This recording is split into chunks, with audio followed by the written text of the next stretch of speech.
Ketika Samiri mengembara ke seluruh dunia, dia sampai ke segitiga Bermuda, sebuah area lepas pantai Samudra Atlantika yang menghubungkan 3 titik. Florida, ada Miami di sana, ada Puerto Rico, dan ada Bermuda. Segitiga ini adalah tempat di mana Ajazil membangun istananya dari kristal cahaya. Itulah kenapa siapapun yang lewat kena hilang. Sebetulnya tidak hilang, ada, cuma tertutup dengan kristal cahaya. Begitulah cara David Copperfield menghilangkan patung Liberty.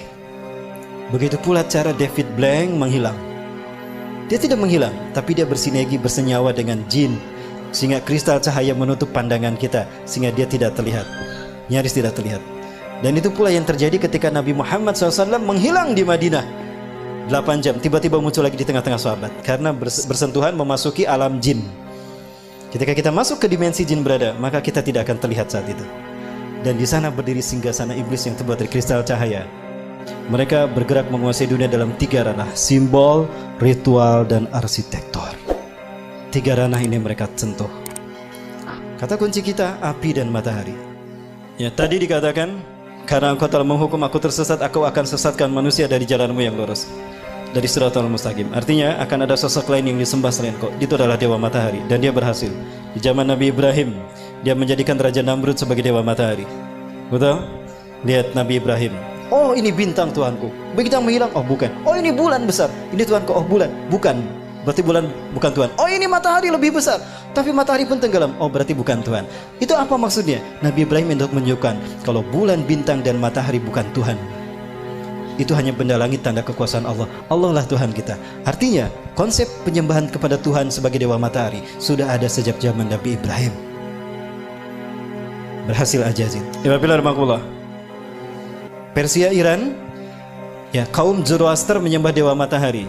Raja yang mereka sembah adalah Dewa Matahari, Ahura Mazda. Penyebar pemuka agama Zoroaster disebut Magi.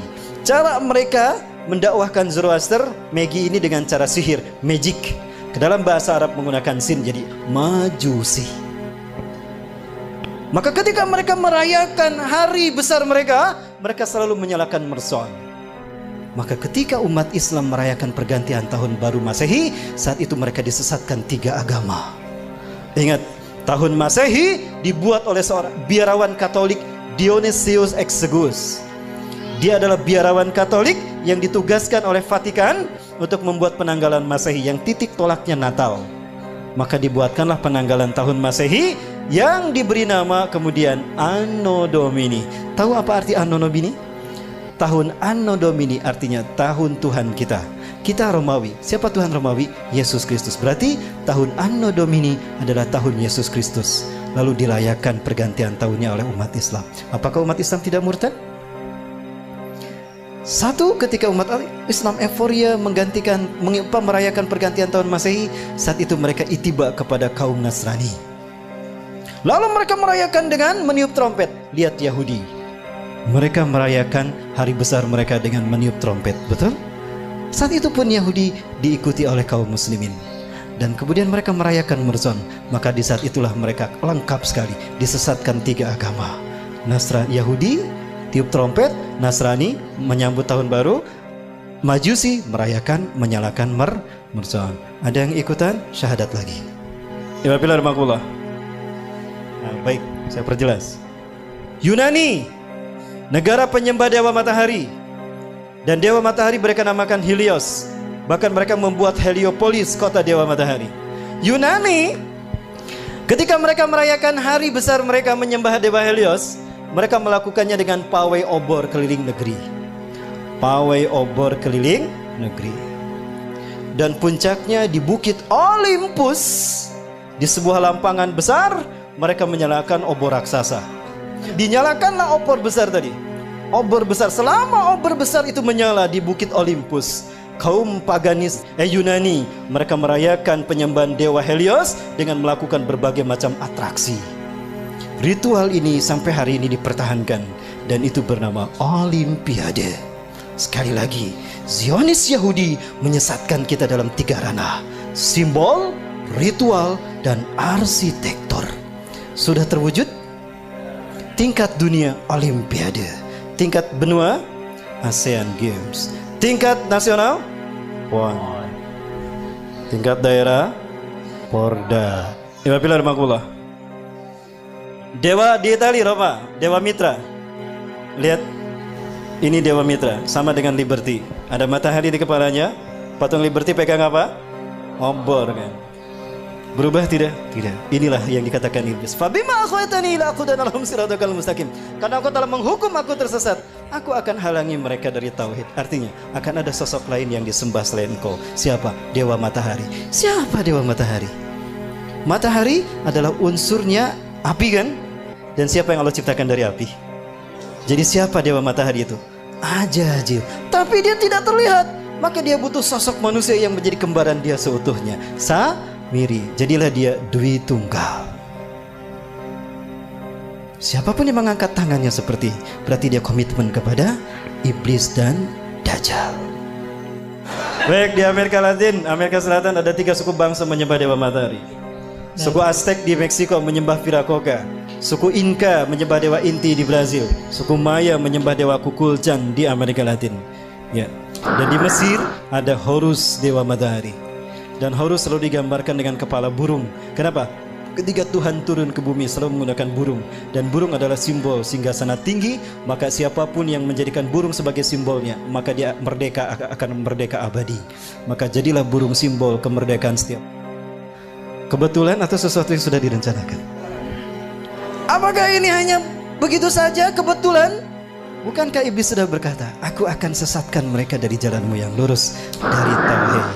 Segitiga satu mata. Ingat? Segitiga digunakan iblis karena dia melihat ke bawah. Dia berada di langit ingin berkuasa di dunia. Ajazil menghadap ke bawah.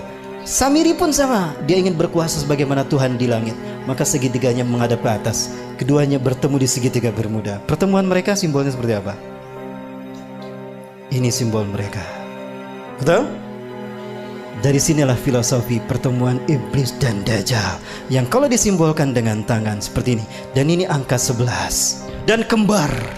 Itulah WTC 911. Menggeser nama keberadaan Tuhan. Kecelakaan, kecelakaan. Call 911, call 911. Tuhannya hilang. Musibah, musibah. Call 911. 911 yang disebut Tuhannya hilang.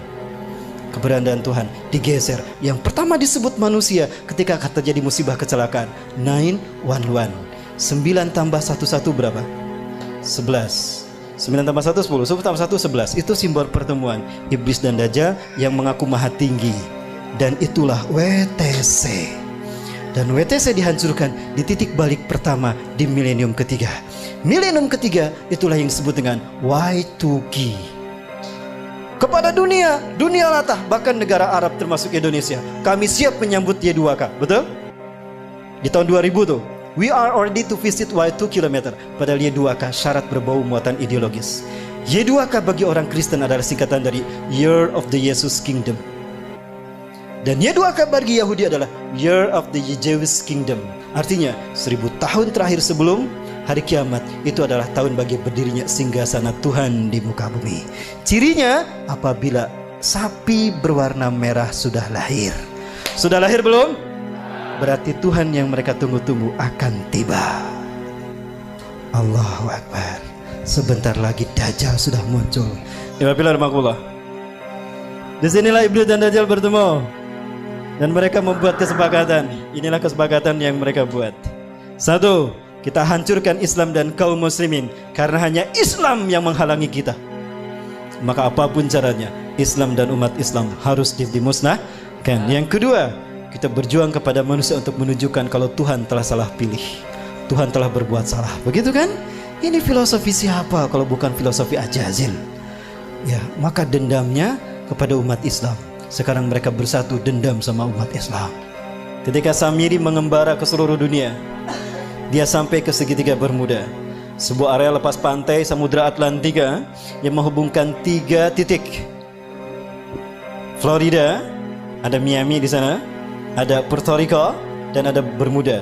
Segitiga ini adalah tempat di mana Ajazil membangun istananya dari kristal cahaya. Itulah kenapa siapapun yang lewat kena hilang. Sebetulnya tidak hilang, ada, cuma tertutup dengan kristal cahaya. Begitulah cara David Copperfield menghilangkan patung Liberty. Begitu pula cara David Blank menghilang. Dia tidak menghilang, tapi dia bersinergi, bersenyawa dengan jin, sehingga kristal cahaya menutup pandangan kita, sehingga dia tidak terlihat, nyaris tidak terlihat. Dan itu pula yang terjadi ketika Nabi Muhammad SAW menghilang di Madinah 8 jam, tiba-tiba muncul lagi di tengah-tengah sahabat, karena bersentuhan memasuki alam jin.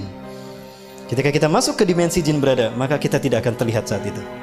Dan di sana berdiri singgasana iblis yang terbuat dari kristal cahaya. Nah, di pertemuan itu Ajajil sangat gembira ketika Samiri datang. Come here Sam, come here Sam. Samiri, Ajajil selalu memanggil seseorang dengan satu suku kata pertama. Come here Sam, come here Sam. Kemari Sam, kemari Sam. Apa kata Ajajil? Di hadapan pengikutnya Ajajil berkata, hari ini adalah hari yang aku tunggu-tunggu sejak Allah menurunkan aku dari surga ke dunia, di mana aku dipertemukan dengan saudara kembarku. Panggillah dia oleh kalian sebagai Paman Sam.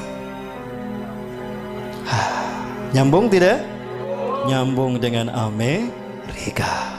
Inilah jawaban kenapa Amerika menjadi negara superpower. Kenapa dia intervensi urusan negara orang lain. Dan kenapa dunia seolah takut tidak mau menghukum Amerika dan Israel. Karena Amerika adalah negara bentukan Dajjal. Saya yakin demi Allah.